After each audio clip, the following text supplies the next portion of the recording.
If everyone turns to crime when they're faced with adversity, then chaos would break out in months. Stephanie, is that not right? You know, if we start letting people off the hook for stealing, you know, we could become an anarchy. We could, but also we have to be aware of the crises that people are facing right now. There's been a massive increase in the amount of shoplifting for kind of key shopping basket items. It's not all about high value goods anymore. People are stealing nappies, they're stealing bread, they're stealing milk.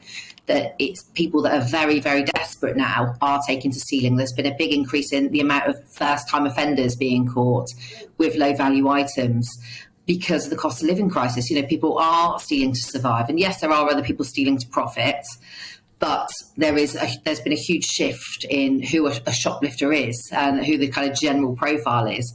And we really need to be aware that, you know, there are a lot of people that shoplift in simply because they need help.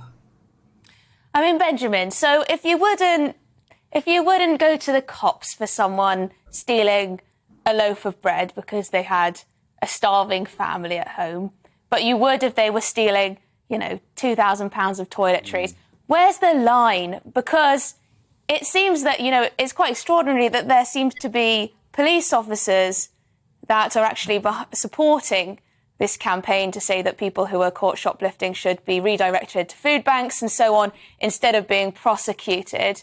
Where do you think the line needs to be in a functioning society? I think I reject the entire premise. If you look at who actually shoplifts, it doesn't tend to be people shoplifting a loaf of bread to feed their family. It tends to be middle-class shoplifters doing it for a kick and for a thrill. And if you actually look at the statistics of the people who get caught shoplifting, it isn't the poor and those who are really struggling. And I think it's quite patronising to say that the poor would turn immediately to theft and crime. You know, a lot of people work harder when they're struggling and they work their fingers to the bone every hour God sends to get by. They don't turn to crime. The people who turn to crime are people who are doing it for a kick. And this idea that we should make it suddenly OK because we've got a cost of living crisis, well, what about, that's great when it's a large business who can write off the losses. But what about small businesses? You're then passing on that suffering to people who might be struggling along, you know, because business rates are going up, their taxes are going up. They might end up being forced to close down, and then they're thrust into poverty. So we can't allow this cycle of poverty to replicate.